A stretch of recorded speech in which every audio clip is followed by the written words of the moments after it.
नमस्कार दोस्तों, स्वागत है आप सभी का एक बार फिर से।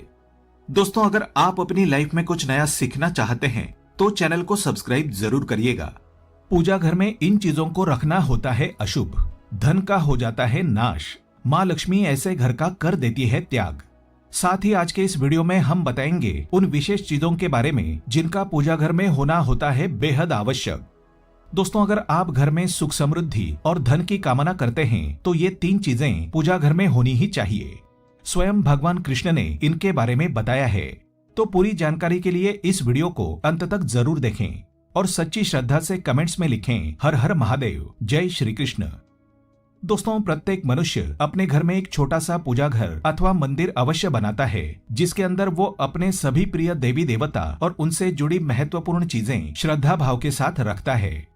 लोग अपने मंदिरों में देवी देवताओं की तस्वीरें, पूजा पाठ का सामान आदि चीजों को भी रख देते हैं, परंतु हमारे शास्त्रों के अनुसार मंदिर के अंदर कुछ चीजें रखना जितना फलदायक होता है उतना ही कुछ चीजों का रखना अमंगल और अशुभ होता है। ये कुछ वस्तुएं ऐसी हैं जिनसे घर में नकारात्मकता बनी रहती है और लड़ाई झगड़े, क्लेश, कलह और नुकसान ही नुकसान होता है। आज हम जानेंगे ऐसी ही अशुभ चीजों के बारे में जिन्हें कई लोग जाने अनजाने में घर के मंदिर में रख देते हैं। अगर आपके भी मंदिर में ऐसी चीजें रखी हुई हैं, तो उन्हें तुरंत वहां से हटाकर किसी दूसरे स्थान पर रख दें। इन्हें पूजा घर में भूल से भी ना रखें। लोग ऐसा इसलिए करते हैं क्योंकि उन्हें लगता है कि ये चीजें धार्मिक है और इनकी भी पूजा की जानी चाहिए। भगवान कृष्ण कहते हैं कि कलयुग में मनुष्य कुछ अशुद्ध चीजों को धार्मिक मानकर उनकी पूजा करेगा, जिन्हें शास्त्रों में वर्जित माना गया है।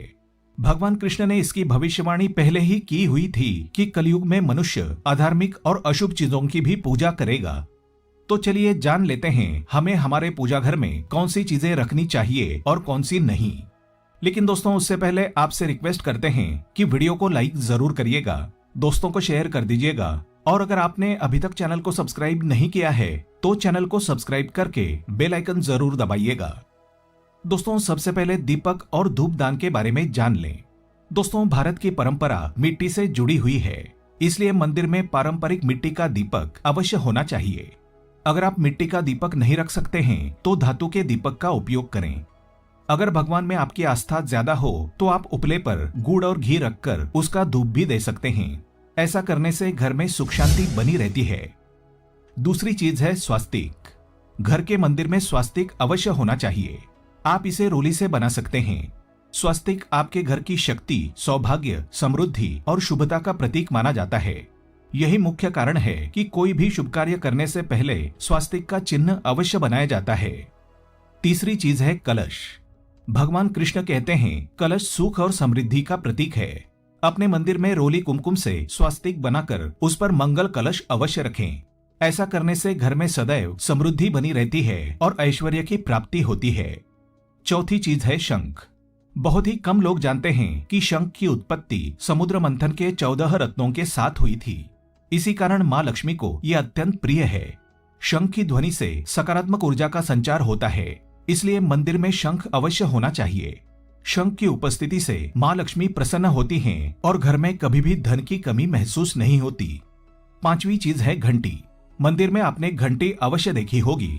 घंटी को बहुत ही शुभकारक माना जाता है।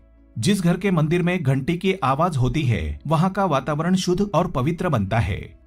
जिस घर में पूजा के दौरान घंटी बजाई जाती है उस घर के आसपास की सभी नकारात्मक शक्तियां दूर हो जाती हैं और साथ ही सुख समृद्धि के द्वार खुलने लगते हैं। तो दोस्तों, ये वो चीजें हैं जिन्हें घर के मंदिर में जरूर रखना चाहिए।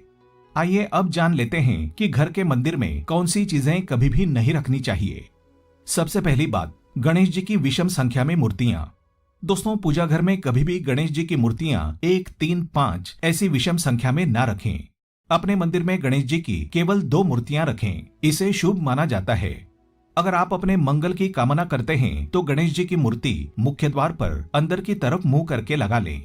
कई लोग ये गलती करते हैं कि मुख्य द्वार पर गणेश जी की मूर्ति बाहर की ओर से मुख करके लगा देते हैं, जिससे उन्हें काफी नुकसान का सामना करना पड़ता है। आप चाहें तो मुख्य द्वार के दोनों ओर लगा दें या फिर मुख्य द्वार के अंदर की ओर लगाएं, लेकिन सिर्फ बाहर की ओर कभी भी नहीं लगानी चाहिए। दूसरी चीज, टूटे हुए चावल। अपने मंदिर में कभी भी टूटे हुए चावल बिल्कुल ना रखें। इसके साथ ही पुराने चढ़ाए हुए चावल अधिक समय तक ना रखें, ये नकारात्मक ऊर्जा फैलाते हैं। ये भी ध्यान रहे कि आप मंदिर में रखने वाले चावलों का इस्तेमाल हल्दी में भिगोकर ही करें, इससे अधिक शुभ परिणाम मिलेंगे। तीसरी चीज है पूर्वजों की तस्वीर। अगर आपके घर के मंदिर में आपने पूर्वजों की तस्वीर रखी हुई है तो उसे तुरंत वहां से हटा दें, क्योंकि वास्तुशास्त्र के अनुसार पूजा घर में मृत परिजनों की तस्वीरें रखना अशुभ माना जाता है। इससे अशुभ परिणाम प्राप्त होते हैं। मृतक परिजन पूजनीय और सम्माननीय हैं, किंतु उनका स्थान देवताओं के बराबर नहीं है। मृत परिजनों की तस्वीर घर के पूजा घर में रखने से पूजा घर का वातावरण भी नकारात्मक बन जाता है, जिसका अशुभ परिणाम हमें भुगतना पड़ता है। कई लोग साधु संतों की मूर्ति अथवा साधु संतों की तस्वीरें पूजा घर में रख देते हैं, लेकिन ऐसा करना अशुभ माना जाता है। अगर आप किसी साधु संत को मानते हैं तो उनकी तस्वीर दीवार पर लगा सकते हैं, लेकिन पूजा घर में भूल से भी ना रखें। अगला है भैरव जी और शनिदेव की मूर्ति। घर के मंदिर में भैरव जी, शनिदेव अथवा काली माता की मूर्तियां भी नहीं रखनी चाहिए। इसी के साथ ही माता लक्ष्मी की खड़ी हुई मूर्ति की पूजा नहीं करनी चाहिए। माता लक्ष्मी सदैव बैठी हुई मुद्रा में होनी चाहिए। तो इस प्रकार से पूजा घर में इन मूर्तियों को नहीं रखना चाहिए। आइए अब जानते हैं उन विशेष वस्तुओं के बारे में जो आपके पूजा घर में जरूर होनी चाहिए। इन चीजों के पूजा घर में होने से घर में होती है धन की वर्षा। माँ लक्ष्मी करती है ऐसे घर में स्थायी रूप से वास। दोस्तों, पहली चीज है गंगा जल। हमारे शास्त्रों में गंगा जल को अत्यंत पवित्र माना गया है, इसलिए पूजा घर में गंगा जल का होना अत्यंत आवश्यक है। गंगा नदी सभी पापों को नष्ट करने वाली तथा सभी व्याधियों का नाश करने वाली है। इसलिए अगर आपके पूजा घर में एक तांबे के छोटे से पात्र में आप गंगा जल भरकर रखते हैं तो इससे आपके पूजा घर की शुद्धता हमेशा बनी रहेगी और आपको आपकी पूजा का संपूर्ण फल प्राप्त होगा। दोस्तों, दूसरी चीज है कलश। शास्त्रों में कलश को पूर्णता का प्रतीक माना गया है। चाहे वो सत्यनारायण की पूजा हो, दीपावली हो, नवरात्रि का पर्व हो या फिर किसी भी प्रकार का उत्सव हो, मांगलिक कार्य हो, कलश की स्थापना किए बिना सब कुछ अधूरा माना गया है। पूजा में कलश का उपयोग देवताओं का आवाहन करने के लिए किया जाता है। ईश्वर के सामने तांबे के कलश में पानी भरकर रखना इतना शुभ होता है कि अगर हम अपनी रोज की पूजा करते समय भगवान के सामने तांबे के कलश में पानी भरकर रखें तो उसका चमत्कारी प्रभाव हमें अवश्य देखने को मिलता है। इसके लिए मुख्य रूप से तांबे के कलश का उपयोग करें। पूजा में अगर किसी सामग्री की कमी रह जाए तो परेशान ना हो या पूजा बीच में ना छोड़ें। ऐसे में भगवान को चावल और फूल चढ़ाएं और मन में ही उस चीज का ध्यान करें।